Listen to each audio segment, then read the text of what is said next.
Home of the Brave. Wet feet. Even the wonder of crazy glue can't turn my aunt's dishes into their old selves. The next morning, I tell my aunt of my great mistake. She makes her lips into a line and closes her eyes, but she doesn't say a word. I would like it better if she could find her mad voice. Back in Africa, she and my uncle would argue so fiercely that their hut trembled. The cattle are stampeding again, the villagers would joke. But now I think maybe she is too tired to yell. When Dave comes to visit in the afternoon, I tell him about the broken dishes. He just laughs. "That's nothing," he says. I once had a client who tried to wash his clothes in the toilet. This doesn't sound like such a wrong idea to me, but I decide to hide my thinking. Instead, I say, "I must get a job, Dave, like my aunt, so that I can buy her new dishes." "Hold on," he says. "We'll see about that soon enough. You just got here, Keck. You need some time to get your feet wet." I check my shoes.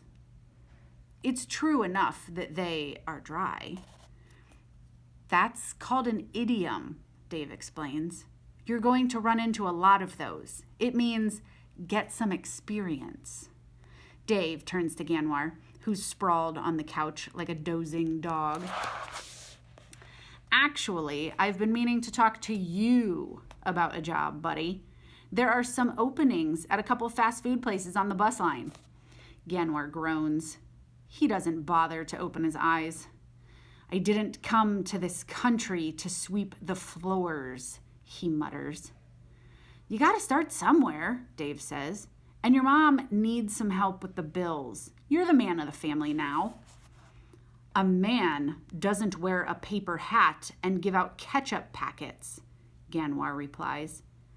"Ketchup is a fine food, isn't it?" I offer, but Ganwar ignores me.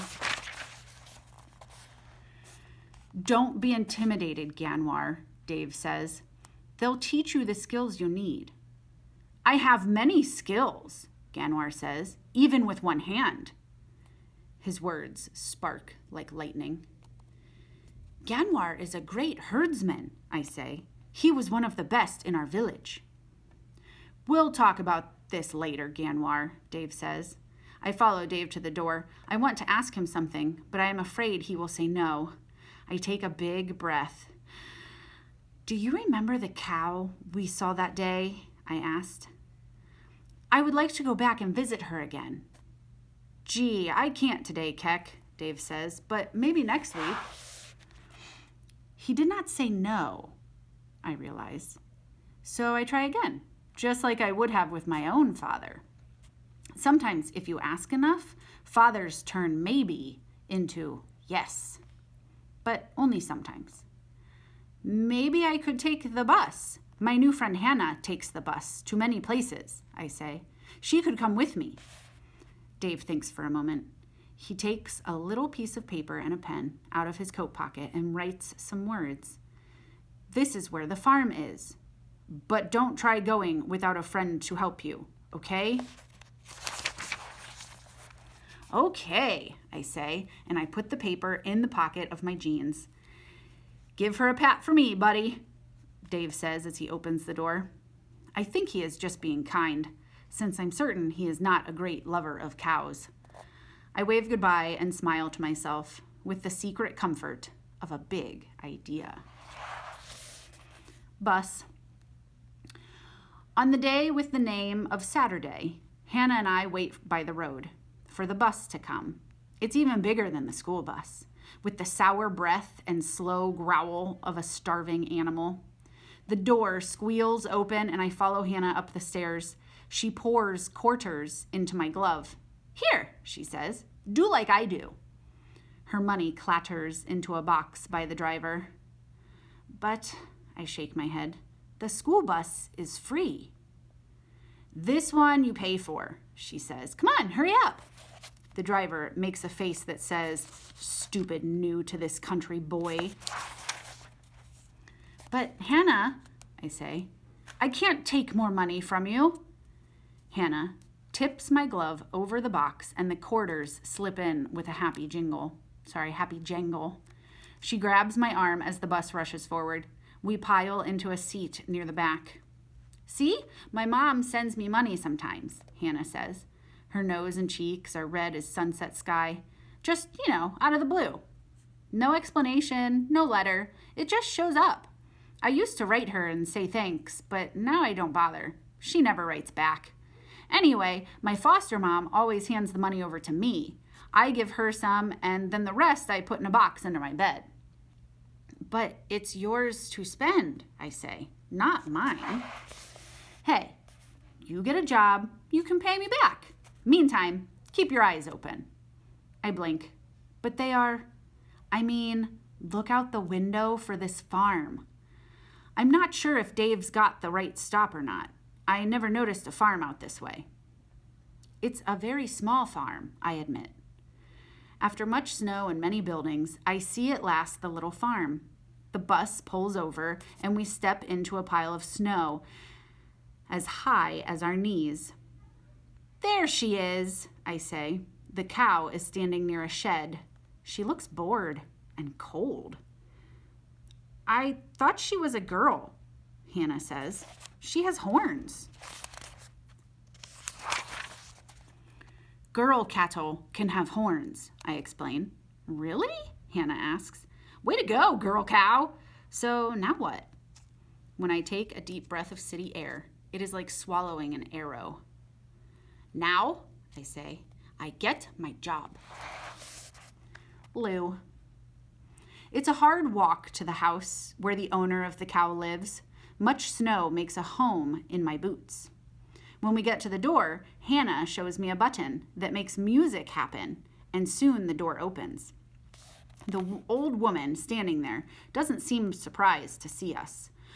Well, hello, she says. May I help you, kids? I am Kek, I say, from Africa. And this is Hannah. From Minneapolis, Hannah adds. I'm Louise, the woman says. From the wrong side of the tracks, call me Lou. Weren't you here the other day talking to my cow? I nod. I just wanted to say hello to her. Lou thinks about this for a moment.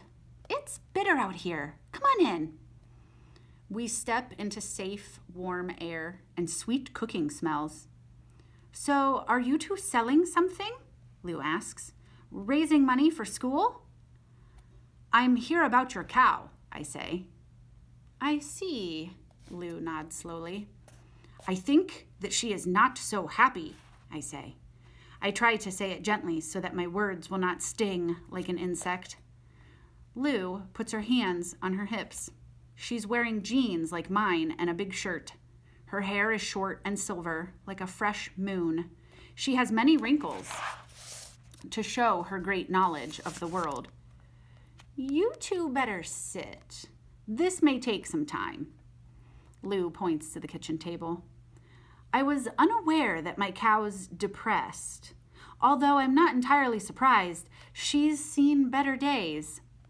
Lou pushes a plate of cookies in front of us. Chocolate pieces tease like jewels in sand. Please, she says, have some. I don't want to be impolite, so I take 5. He's big on chocolate, Hannah explains. Lou laughs. Now tell me, Kek, how you come by your knowledge of cows? Cows and cookies. Of course I want to answer, but I know it's important to eat all the cookies first so that Lou won't be offended. Hannah helps. See, Kek just got here from Africa. He's staying with his aunt and cousin, and he accidentally put her dishes in the washing machine, and now he needs some money to buy new ones. And since in Africa his family had lots of cattle, he thought maybe he could use some help. Or maybe you could use some help. She pauses to take a bite of cookie, and now she can't talk either. Lou says. She goes to the cold, tall box to get some milk. I'm a little sad to see that the milk is not the chocolate cow kind. She pours the milk into glasses and watches while we drink. My husband's family came here from Norway, Lou says, and my great-great-grandfather came to the U.S. on a boat from Ireland. She pours herself a glass of milk. But Africa? Wow. How are you handling winter? The cold hurts, I answer. But the snowballs are good. Lou smiles.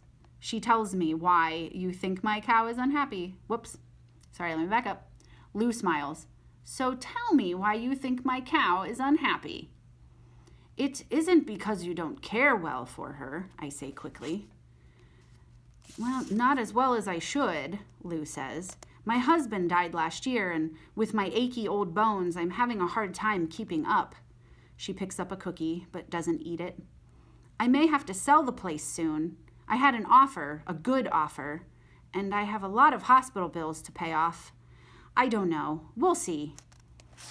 We're all quiet for a moment. So, Lou says at last, what is it you think my old cow is in need of? She needs to be brushed and fed the finest hay, and without other cattle, she's lonely, I answer. She needs someone to talk to her. In my old home, they would laugh at me, but when I talked to the cattle, they would grow calm and easy to herd. I wait. Maybe my words are broken like my aunt's dishes, chips and shards that will not make a whole. Maybe this Lou will think I am a moron boy.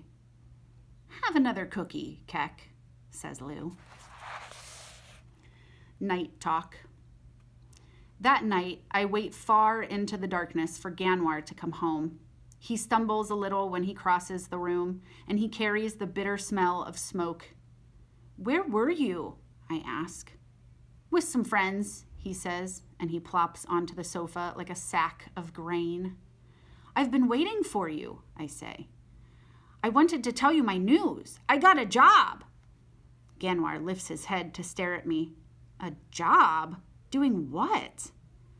Helping a lady take care of her farm. For a while, at least. She's old and her husband died last year. She can't pay me very much. But I think I'll make enough to buy new dishes for your mother. Ganwar's eyes say I am telling a lie, or maybe a joke. How did you get a job like that? I lift my shoulders. I just went to her door and asked. Her cow didn't look good. Father would never have owned such a sad-looking animal. Ganwar drops his head and covers his eyes with his hand. Amazing. You just went to her door? I nod. I've been here a year and a half, Ganwar sighs. You've been here, what? A week? We're quiet for a while. I can hear the cold box humming. I do not want Ganwar to be angry with me. I want him to understand, because he is the only one who can.